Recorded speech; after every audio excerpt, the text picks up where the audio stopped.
मैं रवि कुमार, स्वागत है आपका रेनेसा आईएएस में। चलिए हम लोग आज करेंट अफेयर्स के अगले पार्ट को शुरू करते हैं। आप लोगों का पिछले करेंट अफेयर्स में ये सारी चीज़ हो गए थे। राज्यसभा के सांसद कौन कौन हैं, झारखंड के लोकसभा सदस्य कौन कौन हैं, अच्छे तरीके से सब हो गए हैं। इसको अच्छे तरीके से करना है। और सीजीएल एग्ज़ाम बहुत ही करीब आप लोगों का, हर बैकलॉग भी 21 जनवरी को है और सीजीएल 28 जनवरी और 4 फरवरी को है। आप लोग फाइनल रिवीजन अब कीजिए। नई चीज़ों को एकदम नहीं पढ़ना है, इसका ध्यान दीजिए। और जेपीएससी का टेंशन अभी नहीं लीजिए, 11th है जेपीएससी का। पहले अपने एग्ज़ाम्स को दे लीजिए, उसके बाद लगिए। अब 10-12 दिन की बात है, उसके बाद आराम से जेपीएससी पर लगिए। और जो भी पेड कोर्स में जुड़ना चाहते हैं, जेपीएससी, सीडीपीओ, सीजीएल, 9666116334 पर मैसेज कर सकते हैं। चलिए हम लोग आज के करेंट अफेयर्स को देखते हैं। आज का करेंट अफेयर्स जो स्पेशली है वो कोविड महामारी के दौरान झारखंड सरकार के प्रयास। यहाँ से प्रश्न जो है आपके रहने की पूरी संभावना है इस बार, और आगे भी हमेशा ये आपके इम्पोर्टेंट बने हुए रहेंगे, इसलिए इसका एक अलग कलेक्शन ही करेंट अफेयर्स में कर दिया गया था। तो यहाँ जो पहला आपका है श्रमिक स्पेशल ट्रेन, यह तेलंगाना हैदराबाद के पास से रांची तक के लिए, हटिया तक के लिए चला था और ये देश का पहला श्रमिक स्पेशल ट्रेन था। सबसे बड़ी इसकी विशेषता है। और झारखंड के अंदर भी बसों के माध्यम से श्रमिकों को अलग अलग जिलों तक पहुंचाया गया। झारखंड छोटा स्टेट है, लेकिन इतना भी छोटा स्टेट नहीं है।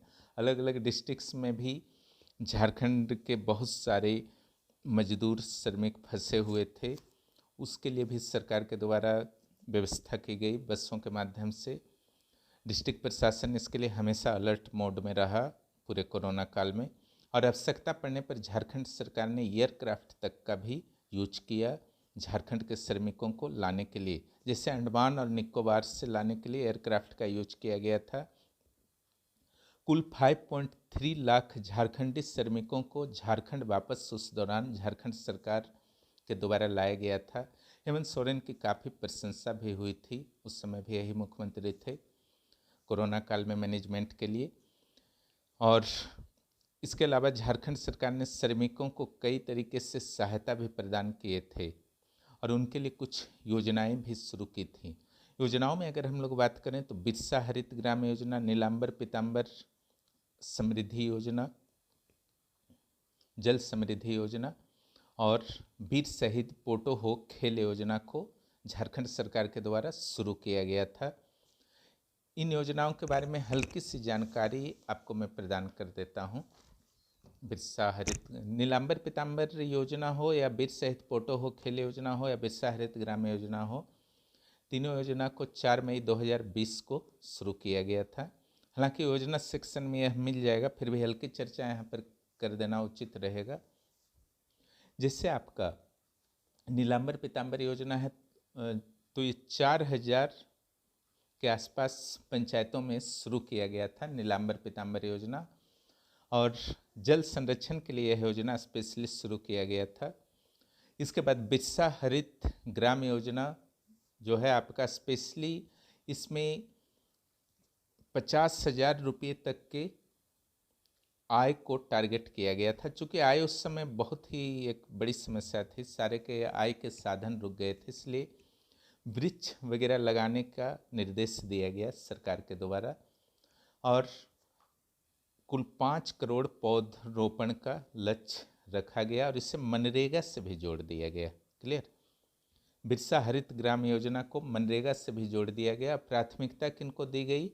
बुजुर्ग और महिलाओं को प्राथमिकता दी गई। बुजुर्ग और महिलाओं को, क्योंकि वो जनरली घर में रहते हैं। महिलाओं में भी विधवा महिलाओं को विशेष रूप से प्राथमिकता दी गई। इनका कर्तव्य था कि 5 वर्ष तक पौधे का संरक्षण करना है, देखभाल करना है। क्लियर? और सरकार पौधरोपण के लिए प्रत्येक तरह से सपोर्ट भी करने को तैयार थी। और आम, अमरूद, नींबू ईटीसी के वृक्षों को इसमें लगाया गया। और झारखंड सरकार के प्रयासों के फलस्वरूप 2020-21 में देखिए लाभ तो उन्हीं को होना था कोई भी बिरसा हरित ग्राम योजना के तहत तो लगाते तो क्लियर, लाभ उन्हीं को होना था। अब 20-21 में 387 एकड़ में बागवानी हुई बिरसा हरित ग्राम योजना के तहत। नेक्स्ट जो है वीर शहीद पोटो हो खेल योजना, इसके तहत कुल सारे पंचायतों में एक खेल मैदान का निर्माण किया जाएगा।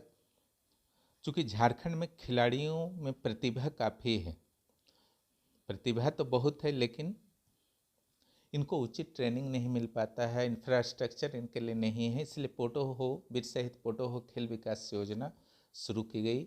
यहाँ पर प्रत्येक पंचायत में एक खेल मैदान जिसमें ड्रेसिंग रूम भी होगा, शौचालय टेसी की भी व्यवस्था होगी, और वर्तमान में 2875 खेल मैदान का निर्माण जारी है। 828 खेल मैदान कंप्लीट हो चुका है, ऑलरेडी कंप्लीट हो चुका है, अब बाकी निर्माणाधीन है और बहुत जल्द ही वो भी फिनिश हो जाएंगे। वेस्ट सिंहभूम में सबसे अधिक 191 खेल के मैदान बन चुके हैं। पोटोहो के बारे में आप जानते ही हैं, ये वेस्ट सिंहभूम के शहीद ही हैं। सरंगसिया घाटी टोंटो वेस्ट सिंहभूम से इनका संबंध है। सरंगसिया घाटी के युद्ध में शहीद हुए थे ये अंग्रेज़ों के विरुद्ध।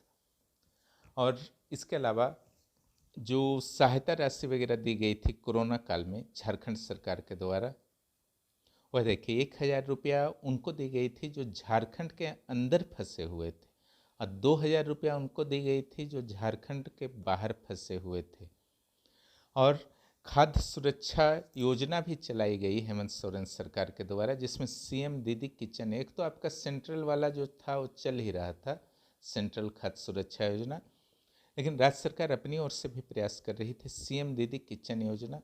इसमें गरीबों को भोजन ही बना बनाया भोजन उपलब्ध कराया गया। सीएम दाल भात योजना, इनके केंद्रों की संख्या उस समय बढ़ाकर 1700 कर दी गई थी, और राशन कार्ड के आवेदकों को 10 केजी खाद्यान्न जो है प्रति परिवार उपलब्ध कराया जा रहा था। इसके अलावा रांची, धनबाद, जमशेदपुर और इटकी में आरोग्यशाला की स्थापना की गई। दुमका, हजारीबाग, पलामू में कोरोना जांच की व्यवस्था की गई थी। कई एप्लीकेशन लॉन्च किए गए थे, बहुत ही इम्पोर्टेंट है, कई एप्लीकेशन लॉन्च किए गए थे, जैसे प्रज्ञान एप्लीकेशन। आवश्यक सेवाओं में कार्यरत लोगों हेतु ई पास दिया जाता था, याद होगा आप लोगों को, प्रज्ञान ऐप के माध्यम से। भेगिगो ऐप, आवश्यक वस्तुओं की ऑनलाइन आपूर्ति हेतु, ये कुछ दिनों के लिए चला था भेगिगो ऐप झारखंड सरकार द्वारा, लेकिन ये समस्या थोड़ी सी बढ़ गई, कितने सारे घरों में ऑनलाइन सप्लाई करना लगभग असंभव हो गया, इसलिए इसे वापस ले लिया गया था। झारखंड कोरोना सहायता ऐप, 2000 रुपये की सहायता प्रवासी मजदूरों को इसी के माध्यम से दी गई। केवल एप्लीकेशन इसे डाउनलोड करना था अपने मोबाइल पर, झारखंड कोरोना सहायता ऐप, 2000 पहुंचा दिए गए। झारखंड बाजार मोबाइल ऐप, आवश्यक चीज़ों को घर तक पहुंचाने का ये भी था, ये भी आपका सक्सेस नहीं हुआ। फोन बूथ कोविड-19 सैंपल कलेक्शन सेंटर, उस समय के डीडीसी थे चाईबासा में आदित्य रंजन, उनके द्वारा फोन बूथ कोविड-19 कलेक्शन सेंटर को स्थापित किया गया था, जो काफ़ी सुरक्षित था, क्योंकि स्वास्थ्य कर्मियों के स्वास्थ्य पर भी ध्यान रखना था कि अगर वो कोविड के शिकार हो जाते तो फिर तो काफ़ी दिक्कत हो जाता। तो फोन बूथ कोविड-19 का एक कंसेप्ट लाया गया था चाईबासा में। ऑनलाइन चिकित्सा के लिए ई संजीवनी को लॉन्च किया गया था, ई संजीवनी। यही था आज का करेंट अफेयर्स में, फिर हम लोग अगले करेंट अफेयर्स में मिलते हैं। वीडियो देखने के लिए बहुत बहुत धन्यवाद। जो भी इस चैनल पर नए हैं, चैनल को ज़रूर सब्सक्राइब करें और दोस्तों को भी इस चैनल के बारे में बताएं। और जेपीएससी पेपर 2 के 1-2 क्लास हुए हैं, लेकिन आप लोग सीजीएल दे दीजिए, उसके बाद ज्वाइन कीजिए। जो भी क्लास हो चुके हैं वो आपके फिर से हो जाएंगे, टेंशन आप लोगों को नहीं लेना है। पेपर वन अभी नहीं शुरू हुए हैं, शुरू होंगे बहुत जल्द। एग्ज़ाम आराम से दीजिए। एग्ज़ाम के लिए बहुत बहुत शुभकामनाएं, बैकलॉग के लिए और सीजीएल के लिए। वीडियो देखने के लिए बहुत बहुत धन्यवाद।